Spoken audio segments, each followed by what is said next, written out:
রাস্তার মধ্যে পড়ে আছে, তাকে 3 দিন যাবত তার উমাইয়া তাকে খাবার দিচ্ছে না। সে খাবারের সে পিপাসায় সে অজ্ঞান হয়ে যায়, সে কান্নাকাটি করতেছে। আজকে আমি নবীজি এই খাবার খাবো না, এই খাবার আমি নিজে তাকে বেলাল রাদিয়াল্লাহু তাআলা খাবো। সুবহানাল্লাহ। আমার নবী দৌড়ে দিয়ে যখন চলে গেলেন, বেলাল রাদিয়াল্লাহু তাআলা দেখলেন যে আমার নবীজি আসতেছিলেন। বেলাল রাদিয়াল্লাহু তাআলা বললেন, আরে আমি 3 দিন যাবত মানুষের কাছে আমার দুঃখ প্রকাশ করেছি, যে একবার গিয়েছে দ্বিতীয়বার আমার কাছে আসে নাই, উনি কেমন? উনি আজকে আমার দ্বিতীয়বার আসছেন, কারণটা কি? উনি আইসা আমার রাসূল আইসা বললেন, ও বেলাল, তুমি তো আজকে 3 দিন যাবত কিছু খাচ্ছ না, নাও তোমার জন্য আমার ঘরের মধ্যে কিছু নাই। এই খাবারটা আমাকে পাড়ার প্রতিবেশী অন্য বাড়ি থেকে আমাকে খাবার দিয়েছিল, হাদিয়া হিসাবে খাবার দিয়েছিল, নেও তোমাকে আমি খাবার দিয়ে দিলাম, তুমি খাবারটা পান করো, তুমি একটু শরীরের মধ্যে একটু শক্তি আনো। বেলাল রাদিয়াল্লাহু তাআলা আনহু এই খাবার খাওয়ার মতো সে ক্ষমতা ওনার হাতের মধ্যে নাই। আমার নবীর হাত মোবারক দিয়ে বেলাল রাদিয়াল্লাহু তাআলা আনহুকে খাবার খাওয়াচ্ছেন। খাওয়ানোর পরে বেলাল রাদিয়াল্লাহু তাআলা আনহু চোখ মোবারক দিয়ে অস্ত্র ধরছে, বেলাল কিছু কথা বলছেন না। আমার নবী বললেন, বেলাল তুমি আসো, তোমার কি কাজ আছে এটা আমি নবীজি আমি কাজ করে দেবো। সুবহানাল্লাহ।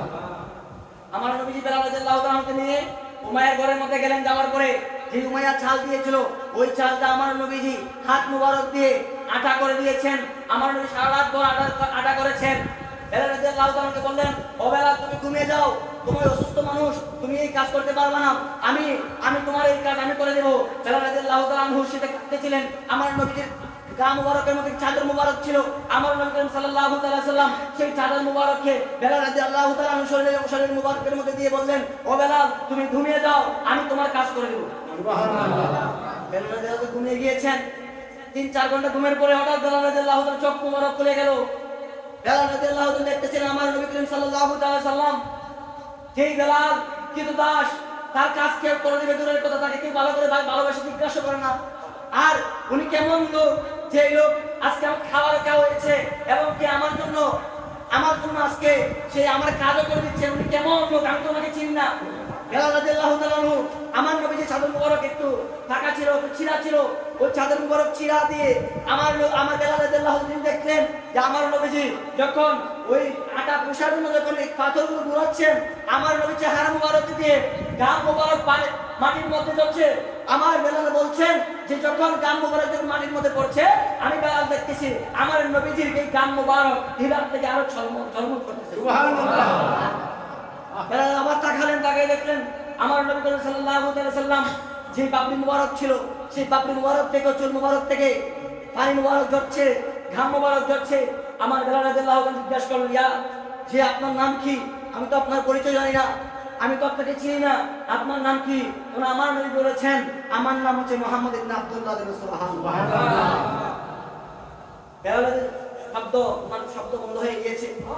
উনি বললেন, যার জন্য আমি এতদিন যাবত খোঁজাখুঁজি করছি, রাস্তাঘাটের মধ্যে যাচ্ছি, কোথাও আমরা খুঁজ পাচ্ছি না, আপনি কি সেই নবী, যেই নবী দুজাহানের বাদশা নবী, যেই নবী শেষ নবী, যেই নবী পরে আর কোনো নবী আসবে না, আপনি কি সেই নবী মুহাম্মদ রাসূলুল্লাহ সাল্লাল্লাহু আলাইহি ওয়াসাল্লাম? আমার নবী বললেন, হ্যাঁ আমিও সেই নবী, মুহাম্মদ রাসূলুল্লাহ। সুবহানাল্লাহ। বেলাল রাদিয়াল্লাহু তাআলা বললেন, আপনার কথা তো আমি আমার সেই মালিকের থেকে শুনেছি, উমাইয়া, সে আপনার বিরুদ্ধে অনেক খারাপ মন্তব্য করেছে। সে বলেছে আপনি নাকি মানুষকে কষ্ট দেন, আপনি নাকি বাপের ছেলের মধ্যে ঝগড়া লাগিয়ে দেন, আপনি নাকি মানুষকে খারাপ যুক্তি দেন। না না না, আমি তো এই মক্কা জমিনের মধ্যে এমন কোন নূরের চেহারা আমি আর দেখি নাই। আপনাকে দেখার পরে আমার ভিতরের মধ্যে আগে থেকে মায়া বসে গিয়েছে যে আপনি হয়তো কোন একজন আল্লাহর প্রেরিত রাসূল হবেন, না হলে এত সুন্দর চেহারা মোবারক আমি আমার জীবনে আমি কাউকে দেখি নাই। ইয়া রাসূলুল্লাহ, আপনি আমাকে এই মুহূর্তের মধ্যে আপনি আমাকে কালেমে পড়িয়ে আমাকে মুসলমান বানিয়ে দিন। সুবহানাল্লাহ। আমার নবী যখন মুসলমান বানিয়ে দিলেন, আমার নবী সকাল হয়ে গিয়েছে, আমার নবী চলে গেলেন। যাওয়ার পরে বেলাল রাদিয়াল্লাহু তাআলা আমার নবীর প্রেমে এমন পাগল হয়েছিলেন, উনি সর্বদাই বলতেন আহাদ আহাদ। সুবহানাল্লাহ। উনি যখন আহাদ বলতেছিলেন, হঠাৎ করে উমাইয়ার নজরে আসলো যে বেলাল মুখের মধ্যে কি শব্দ করতেছে। বেলাল রাদিয়াল্লাহু তাআলা আমাকে জিজ্ঞাসা করলেন, উমাইয়া জিজ্ঞাসা করলো, হে বেলাল, তুমি কিসের শব্দ করছো? তোমার মুখের মধ্যে কিসের শব্দ হচ্ছে? বেলাল রাদিয়াল্লাহু তাআলা বললেন, আমি তো আহাদ আহাদ বলছি। উমাইয়া বলল, তুমি আহাদ আহাদ কাকে বলছো? আমার বেলাল রাদিয়াল্লাহু তাআলা বললেন, যে আহাদ আহাদ বলছি যিনি তোমাকে সৃষ্টি করেছেন। যিনি তোমাকে সৃষ্টি করেছে উনি হচ্ছে আমার আহাদ। হচ্ছেন আমার প্রভু, উনি হচ্ছেন আমার সৃষ্টিকর্তা, আমি উনার নামে জিকির করছি। সুবহানাল্লাহ। সে মাই বললো কি, আমি সারা জীবন মূর্তি পূজা করছি, মূর্তিকে ভালোবাসছি, তুমি আমার আমার আমার সেই প্রভুকে ছেড়ে দিয়ে তুমি ওই কোন আহাদ বলছো? তখন বেলাল রাদিয়াল্লাহু তাআলাকে ধরে এনে বেঁধে ঘোড়ার সাথে, ঘোড়ার পিঠের মধ্যে, ঘোড়ার পায়ের মধ্যে বেঁধে ছেড়ে দিয়েছে। ঘোড়া যত দূর যায় তত বেলাল রাদিয়াল্লাহু তাআলার চেহারা মুবারক, শরীর মুবারককে রক্ত মুবারক ঝরছে। বেলাল রাদিয়াল্লাহু তাআলা তারপরেও আমার নবীজির শান, আমার আল্লাহর শান তার মুবারক থেকে একবারও বাহির শেষ করে সুবহানাল্লাহ। বেলাল রাদিয়াল্লাহু তাআলা সর্বদা আমার নবীজির শানে দরুদ পড়তেন। আমার নবী সাল্লাল্লাহু আলাইহি সাল্লাম একদিন যখন বেলাল রাদিয়াল্লাহু তাআলা উম্মায়ে যখন পাথর বুকের মধ্যে চাপা দিয়ে রেখেছে, ফাঁসি দিয়ে আবু বকর সিদ্দিক রাদিয়াল্লাহু তাআলা যাচ্ছেন, জিজ্ঞাসা করলেন, ও উমাইয়া, তুমি এই লোকটাকে এত কষ্ট দিচ্ছ কেন? সে বলল, সে আহাদ বলে, সর্বক্ষণ সে রাসূলুল্লাহ বলে, কোথা থেকে কোন রাসূল আসছে তাকে রাসূলুল্লাহ বলে, সে আহাদ বলে, আমার সাথে সহ্য হয় না। আবু বকর সিদ্দিক বললেন, তুমি তো তার ভিতরে খবর জানো না, সে ভিতরে যদিও সামন দিয়ে, তার চেহারা যদিও কালো, কিন্তু তার ভিতর হচ্ছে পরিষ্কার।